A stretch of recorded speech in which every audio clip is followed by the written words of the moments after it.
Ici, vous devez également faire attention en ce qui concerne l'audit des aspects financiers du concept à deux indicateurs essentiels. Premier indicateur, c'est ce que j'appelle l'indice de fidélité. L'indice de fidélité répond à la question suivante.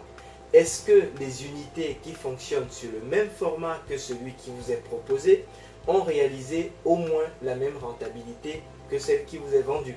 Et surtout, est-ce que ces entités ont nécessité le même niveau d'investissement? Voilà.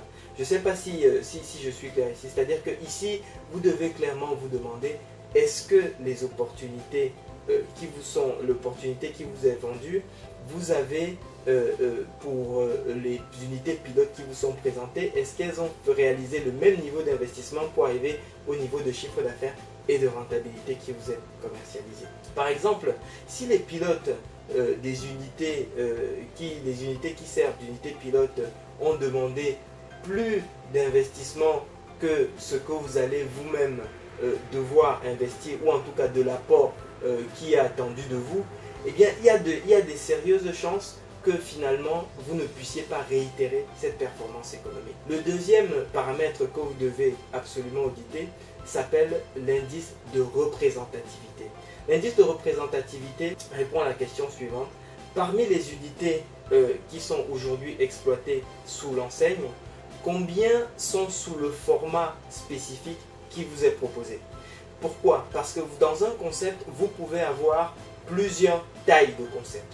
C'est-à-dire vous pouvez avoir un grand, un petit, un moyen. Vous pouvez avoir un format de centre-ville, de centre commercial, de périphérie de ville. Vous pouvez avoir de cette façon différents types de concepts.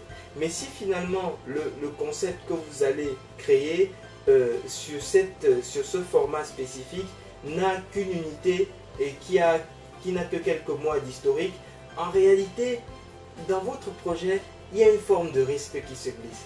Et vous devez impérativement être averti et prendre votre décision en connaissance de cause. Une fois de plus, mon point n'est pas de dire vous ne devez pas aller dans cette direction.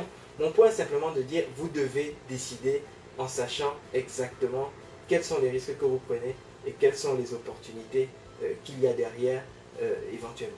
Donc, deux indices. Indice de fidélité, c'est-à-dire est-ce que les unités qui développent le même niveau de chiffre d'affaires et la même rentabilité ont nécessité les mêmes investissements. Et deuxième paramètre, indice de représentativité, combien d'unités dans le réseau exploitent exactement le même format de concept que celui qui m'est commercialisé. Donc voilà les deux indices que vous devez vous poser pour vous faire votre opinion sur les aspects financiers.